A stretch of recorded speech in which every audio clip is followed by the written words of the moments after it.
Hey everyone, it's me, Joseph with Ahava Farm. I hope you are doing well today. It's Friday afternoon, and I was implored by someone yesterday to do a video on where we're at, and I think it's really important that I do because there's an aspect to what's going on with this recovery that's very, very, very positive, and I think I'm just naturally a really positive guy. I have a lot of faith that everything's going to work out. And I think what happens with that, and the fact that we're even going forward with the CSA, I think what happens is that people forget, or people don't even realize what exactly happened or how bad it really is.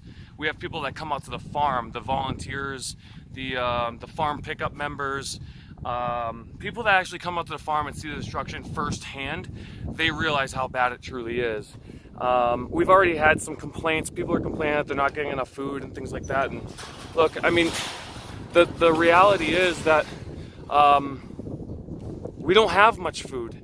And the reality is that we're working as hard as we can. And the reality is that we are working harder than we have to. Let's be completely honest. You know, as CSA members are owners of the farm, and they take the risk with the farmer, and that's part of it. That's part of supporting local, and sometimes it's hard. You know, we've never had a loss before. We've had major hailstorms where it wiped us out. We've had really hard times, but we've never had a loss like this. Not in a season. We've had 5 years. We had the worst hail in El Paso County history. We've had the worst drought in El Paso County history. We've had the hottest temperatures. We've had the coldest temperatures. We've had the worst wind. We've had the worst snow in history. We've had the worst hail. So we've basically experienced the worst case of everything, and we've never had a loss. I don't know if the CSA members for the spring are going to have a loss or not. It's possible. I'm doing everything in my power to keep that from happening. I think the majority of the members actually thought that we were going to cancel the season. To be honest with you, I thought we were going to cancel the season. Those that have come out and those that have volunteered, those that know exactly what's going on, they're surprised that we haven't canceled the season. When you actually come out here and you see the destruction and you see how hard we're working, and the fact that, and I'm not complaining. I mean, I'm doing it to myself, but I'm doing it for the members. I'm doing it for Josh. I'm doing it for Shane. I'm doing it for Sarah. But literally this week, I've probably cumulatively, today's Friday, since Saturday night last week, I think I've slept a total of 10 hours. It's a lot of work. It's non-stop, and so anyway, let me show you exactly what we're doing, or where we're at. So right here where I stand, so this area here all the way back to there was a 100-foot greenhouse standing here. That is now gone. This greenhouse that you see here, this one was half completed by the winter, and we were planning on finishing in the spring. We are about to finish that one. We've got this one repaired. We've got this one repaired. And then here's another one that's almost disassembled. So here's an 80-footer. All right. So you can see we had so much growing in there. We had beautiful fennel and beautiful mustard greens and kales and everything, and just that got completely destroyed. We repaired this one. You know, all of these, every single one of them still has to have their plastic replaced. And then you can just see, I mean, just look at the mess. I mean, there's a mess everywhere because we just don't have the time we're picking everything up. We're doing everything we possibly can. And those of you that have volunteered and everything, boy, thank you so much, because we owe so much of this to you that have volunteered. And those of you that have volunteered, I know you're not the ones that are complaining, so because you know what it takes. You know what it's like out here, so thank you for that. I'm standing inside of another one. This is an 80-footer here. This one's completely destroyed. We almost got this one cleaned out. This is a 70-footer here that got completely destroyed. This house was completely loaded with this gorgeous lettuce, and it's just it was so pretty. It's annihilated. So yeah, it's just a disaster everywhere. But you don't.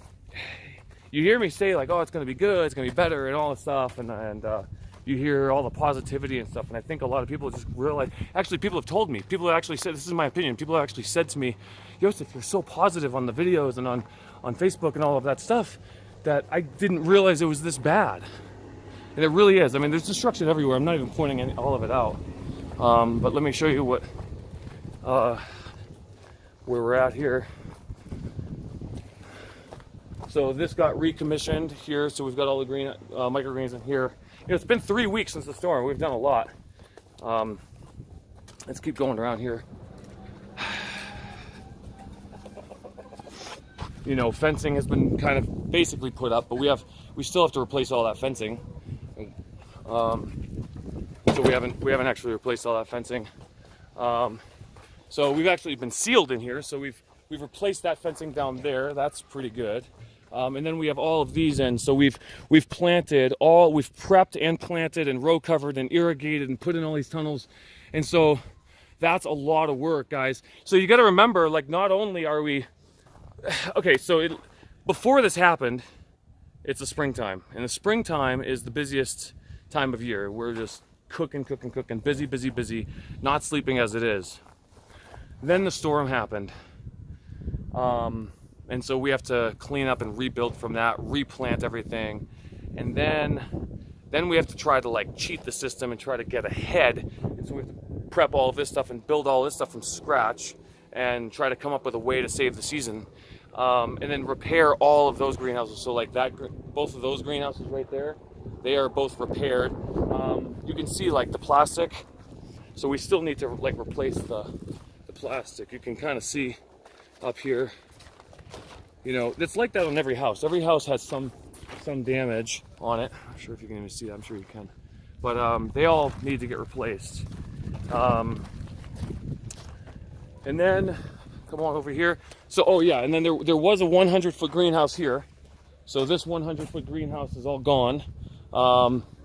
That one we were able to get rid of, and that one had beautiful kale and all these transplants. They would be ready to harvest right now, but they aren't there anymore. Along with Swiss chard and some carrots. And then this one right here. So this was a 40-foot. This was our nursery, our greenhouse nursery, and we were able to completely disassemble this with some volunteers. Actually, we were able to do that, and then we built this one. So Asher and I actually built this house in 2 days. We did it on Tuesday and Wednesday, and I basically like finished it right before the drop, the pickup on Wednesday, and then came out here again Wednesday after we got back from the drop Wednesday night and finished it up. And then a team of volunteers yesterday cleaned all the area up, all the tools, all that stuff, and then put all these tables in, and then moved all of the seedlings into here because they were in our Wallapini, which we were struggling. So it's really great to have this back. Now we haven't settled on a heater because our stove got completely destroyed during the storm and all the piping and everything, so we weren't really sure what to do. Plus it's kind of, we're heading into spring, and it shouldn't be too cold for the rest of the year. So we put this temporary propane heater in here, which will work. But what we want to do is really want to do an ecologically friendly, environmentally friendly, sustainable, you know, fuel. Kind of, we're thinking like biofuel or biodiesel or something like that, which would be kind of neat. So we'll see what happens there. But so you gotta understand, everybody. It's everybody thought we were going to cancel the season. We even thought we were going to cancel the season. We don't have a lot of food. We are not only preparing for summer, planting for spring, catching up from the storm, redoing everything, rebuilding, cleaning up. We're doing a lot, and we're doing it for you guys, the members. Honestly, everybody thought we were going to cancel, but we're not going to cancel. We're doing all right, and what you get is just what you get. It's everything that we can do. That's it. Say hi to Sarah. Hi, guys. That's it, guys. I hope you guys enjoy that video and saw basically where we're at. We need a lot of volunteers. It's not going to stop for quite a while. I mean, it's been 3 weeks nonstop. We've had, I don't know, somewhere around, I don't know, 120, 130, 140 volunteers or something like that. Not always consistent. We had like 100 the first weekend. But since then, it's kind of trickled down. So if you have the time to come out and help us rebuild, and also see the destruction for yourself and see it firsthand, then I invite you to do that for sure. I'm sorry that you're not getting the food. I really am. Believe me, I am. I'm working so hard. We're all working hard. Shane's working hard. Josh is working hard. Sarah's working hard. Asher's working hard. Hava's working hard. The volunteers are working hard. Tracy's working hard. Dan's working hard. Mark is working hard. There's so many people. Charles is working hard. Everybody's working around the clock to try to get you food. So please, please stop complaining.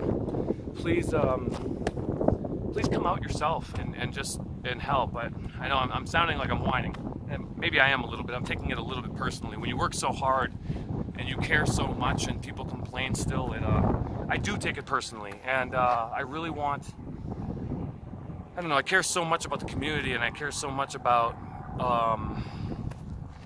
making sure that we are as honest and that we have as much integrity and that we are pure and righteous basically in everything that we do, so that we want to do everything we can to give you every opportunity not to complain, where there's no excuse to complain, there's no reason to complain. We're not perfect. We do a lot of mistakes, but we'll never ever take advantage of you, or ever try to do things sketchy, or ever not be open completely and be completely transparent with not only our operations, our growing practices, our business practices. I don't know, everything, just everything and everything and everything. This is definitely a community farm. You hire us to be your farmer, and we're doing everything we possibly can, including not sleeping and sacrificing our health, to get you the food. And it's not much, and it kills me that's not much. And I know the calories aren't there, and I know that you have to supplement with your grocery bill. I'm sorry. I love you guys. Thank you for your support. Thank you for your encouragement. It's going to be awesome. It's still going to be good. I'm really, really positive. I just, it's important that I put this out, you know, positivity, but realism as well. It is going to be hard. It's going to be really hard, but we'll do it with your help. We'll do it as a community, and we've got really great plans. I'm not quite ready to announce them yet, mostly because I don't have the time to sit down and really lay it out for everybody, but I will. As soon as we get a breather, maybe next week, maybe the week after, we'll make some seriously big announcements I'm really excited about. So take care, guys, and see you next time.